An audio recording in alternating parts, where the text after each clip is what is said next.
E aí, galera da obra? Vocês estão bom? Solo e tipos de fundação. Uma das coisas que vão deixar mais caras a sua obra e às vezes a gente não sabe. Imagina só. Mas antes de qualquer coisa, eu sou Angélica Pampolini, arquiteta. E eu sou Rafael Duran, engenheiro civil.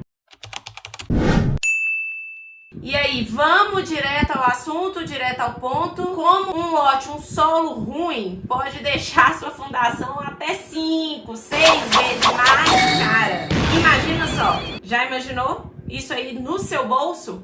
Então, uma das coisas que a gente fala muito com os nossos clientes é, na hora de comprar o lote, veja se uns 3 lotes para baixo, para cima, para os lados, tem algum curso d'água, rio, cachoeira, alguma coisa, algum leito de rio que esteja por ali. Isso pode ser um indicativo que tem algum curso d'água ali no seu lote também. Apesar de não parecer, pessoal, a gente está visualizando só um rio, mas a gente tem que entender que o subsolo ele funciona como uma esponja, né? Então a gente está vendo ali o rio naquela posição, mas todo o solo num raio gigantesco em volta dele é totalmente saturado, é totalmente cheio d'água, encharcado. Então ali é um ponto que aflora a água, ou que corre a água, mas no modo geral, pontos próximos onde tem água aflorada, vai ter a região ali com um lençol freático bem mais alto. Tá? Isso aí pode, dependendo do tipo do solo que você vai encontrar ali, pode ser uma fonte para deformações excessivas. E isso pode ser que o solo fique mais mole e tem que mudar esse tipo de fundação mesmo, né? Isso uma coisa também que é bom a gente vocês perceberem, você tá passeando ali no seu lote, não tem, sem buraco, sem nada, não choveu, e tem alguma água minando por ali, pode saber que também tem uma água mais superficial que tá subindo ali facilmente. Então isso pode indicar um lençol freático mais alto.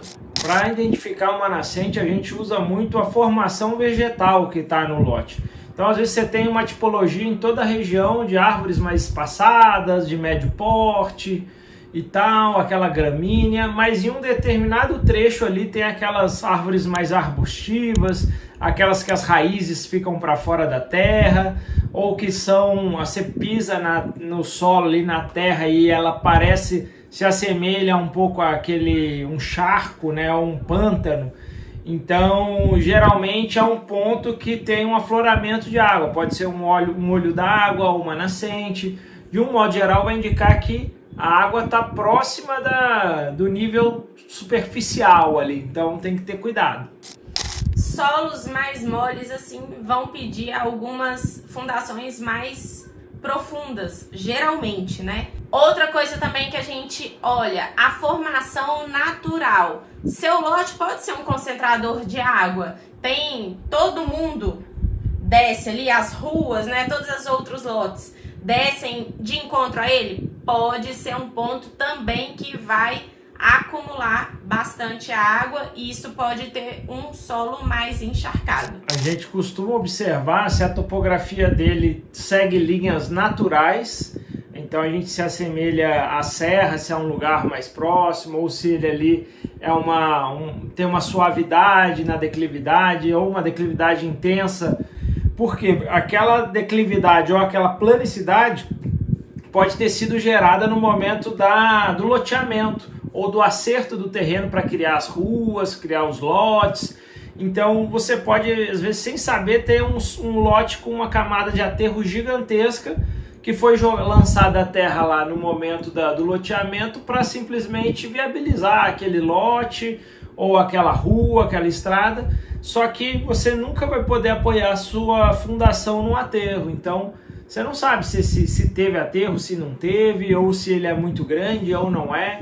É importante você tentar ter uma pista do relevo do local para ver se o seu lote está compatível com aquele relevo ou se ele é um relevo criado pelo ser humano. Agora, em condomínios novos ou loteamentos, bairros novos, você não tem muito como saber, né? Você vai, como tá ali pronto e já fez aquela movimentação, a gente não consegue identificar tão facilmente. E aí, nesse momento, é legal vocês contratarem uma consultoria de um arquiteto ou de um engenheiro. A gente oferece esse serviço aqui, né, em Belo Horizonte, região. Mas, se você está em outro estado, procure um arquiteto ou engenheiro que possa te auxiliar nisso. Contrata uma consultoria técnica, pede a loteadora ali para divulgar, né, para disponibilizar aquele projeto topográfico dela e de loteamento que vai conseguir te orientar. Outra coisa que você pode fazer que é fácil é perguntar para a vizinhança qual foram as dificuldades deles na hora de fazer as suas casas, as suas fundações. O que eles encontraram lá? Geralmente, aqui em Minas Gerais, o pessoal é bem tranquilo, costuma bater papo, conversa, gosta de contar os casos da obra. Então, vale a pena você bater lá no vizinho, tomar uma xícara de café e entender como é que foi. Às vezes ele vai te falar, nossa, a fundação aqui foi terrível, foi um caos, ou então foi muito fácil. Aqui a gente já construiu há 10 anos, fez a fundação assim, assim, assado e deu certo. Então não quer dizer que você vai fazer igual a ele, mas é um bom indicativo para você da realidade. Porque se você tem uma amostra do entorno do seu lote, através dos relatos das pessoas, tem uma chance, você diminui a chance de encontrar uma surpresa no seu lote. Claro que isso nunca vai eximir a importância da sondagem, porque você pode ser o sortudo que vai encontrar um típico solo específico no seu lote que pode causar problemas. Mas já que você está sondando informações antes mesmo de comprar o lote, é válido conversar com a vizinhança, com quem já construiu, quem já passou por essa fase. E outra coisa também, se você estiver andando lá pelo lote, achar umas pedras assim, características, né, dali mesmo, pode indicar um terreno mais cheio de pedras mesmo, mais rígido. Às vezes o solo mais rígido você vai achar mais pedras, então isso daí também pode às vezes baratear a sua fundação. Na verdade é um indicativo que o solo ali é natural, pode ser um solo natural. Ser um solo natural, residual, com rochas e tudo mais, geralmente um indicativo bom, geralmente é um solo resistente. Então é um indicativo também positivo, tá? E aí, como que a gente sabe, né, qual tipo de fundação usar? Quando a gente geralmente usa uma fundação rasa ou uma fundação mais profunda? E qual que vai ser o método que a gente considera mais barato e mais caro? Mas antes disso, a gente quer saber se você já curtiu esse vídeo, já salvou e se está compartilhando por aí. Nas fundações a gente divide em fundações diretas e indiretas.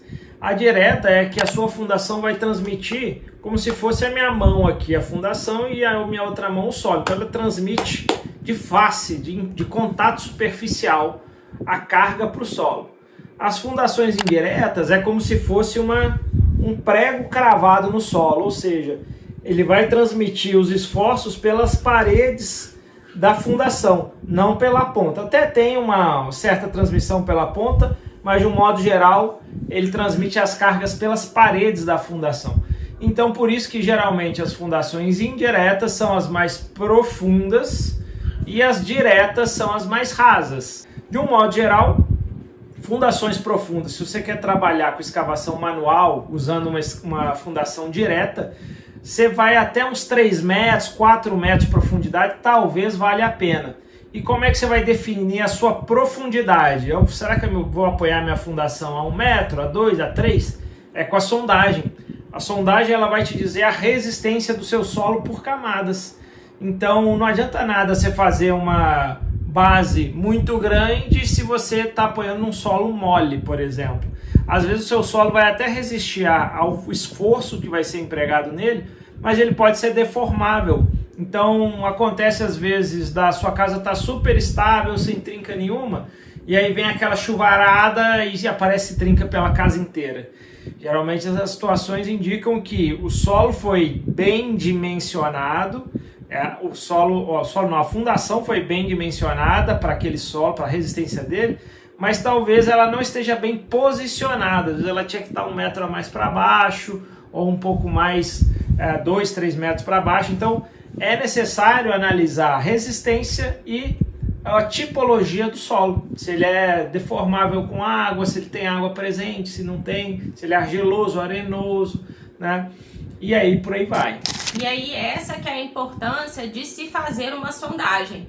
Não vai pelo assunteiro por aí não, tem que estudar mesmo, fazer a sondagem, passar para um engenheiro, calculista, para a gente poder fazer uma fundação que seja tecnicamente estável, né? Ela vai ser financeiramente viável para você e vai ficar vai dar tudo certo na sua construção. E do ponto de vista financeiro, quanto que vai valer, quanto que vai me custar, quanto que vai valer mais a pena eu fazer uma fundação rasa, uma fundação mais profunda?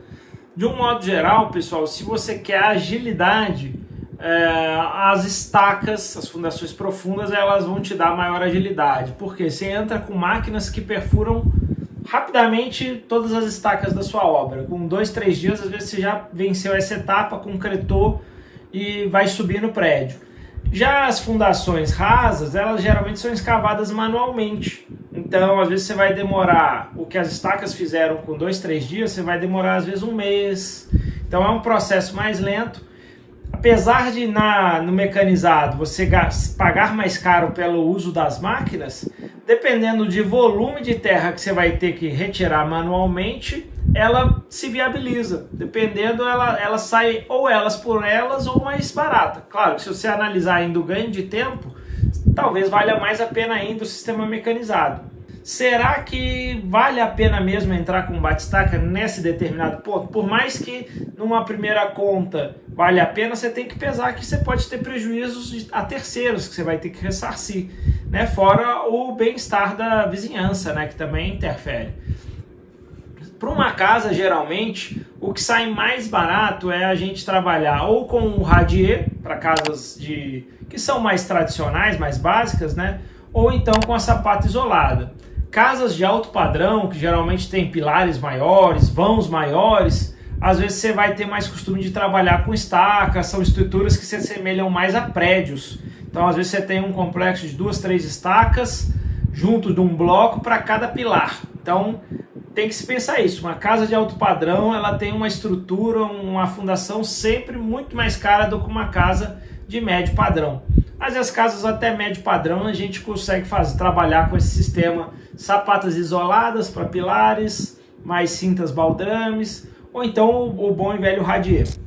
A sapata isolada é aquela que é tipo um sapatinho mesmo do pilar. Embaixo de cada pilar você tem um sapatinho que vai passar ali para terra, né, todo o esforço daquela estrutura. E aí a gente tem a questão de economias, né, de concreto, de aço também. O radier, por exemplo, ele é uma laje, mas é um lajão mesmo. Ele não é uma lajezinha aí comum que a gente costuma ver. Ele vai, como ele é uma fundação, você tem que fazer ele maior, tem mais volume de concreto, né? Tem mais aço e você já tem que estar com toda a parte elétrica, hidráulica já toda passada, né? Porque você não pode sair furando depois, não. Então você já tem que estar com essa parte pronta, né? Vindo do solo, assim, por assim dizer. E aí já concretou, você já vai para fazer subir parede, fazer o acabamento, né? Quando se faz a sapata, a gente vai ter essa estrutura dos sapatinhos, as cintas interligando um pro outro e depois você vai bater a sua laje mesmo de piso, que ela vai ser uma laje menor, né? Mais fina, mas ela também vai ter o suporte necessário dela. De um modo geral, quando você usa o sistema de sapata, você vai escavar muito mais do que o radier, mas em compensação você vai gastar menos concreto e menos aço. O radier é uma laje de aproximadamente 25, 30 centímetros de altura, recheada de muito aço, muito aço mesmo. Então, apesar dela aparentemente ser mais rápida e mais prática, porque você não envolve escavação, você vai gastar um bom tempo já preparando a infraestrutura de hidráulica, elétrica e a armação, que é extremamente pesada, né? Claro que ela tem também umas etapas de compactação anteriormente E um ponto principal que é o maior erro dos construtores quando adotam um radier, que é apoiar o radier sobre um terreno aterro. Qualquer radier que é feito sobre aterro, ele está suscetível à deformação. Por mais que ele seja um radier muito bem feito, rígido, ele tem grandes chances de deformar. O radier necessariamente tem que ser apoiado sobre solos naturais, para evitar qualquer tipo de deformação, tá? Então, se você tem aterro, esquece radier, já de antemão. Então, se você tem um aterro, a sapata pode se viabilizar, porque você pode, uma determinada sapata, apoiar a 3 metros de profundidade, a outra a 2, uma outra a 1,5. Então, você tem essa liberdade de flexibilizar cada ponto, cada pilar em um determinado ponto. Tudo isso é estudado, né? Que vai depender da sondagem, né? Que a gente vai entender em quais alturas estão a resistência, o seu solo mais resistente. Então, desse modo geral aí, a gente trabalhou, né, a parte de solos, tipo de fundação. Então, você analisar qual que vai ser mais barata, mais cara, tem que pôr na ponta do lápis mesmo, tem que saber sobre o seu solo mesmo. E para não perder os conteúdos, toda sexta-feira às 18 horas tem vídeo novo aqui no canal. Já ativa o sininho, se inscreve para você não perder nada. Coloca aqui nos comentários dúvidas, sugestões, ou manda lá no nosso Instagram, o Casal da Construção. Também a gente está lá aberto para conversar com vocês. Se esse vídeo foi importante, já compartilha com aquele amigo, vizinho, familiar que quer construir ou pretende daqui a um tempo, com sua esposa, seu esposo também, que vocês já estão pensando aí, a cabeça já tá a milhão para a construção da casa dos sonhos. Já envia e bora pra obra!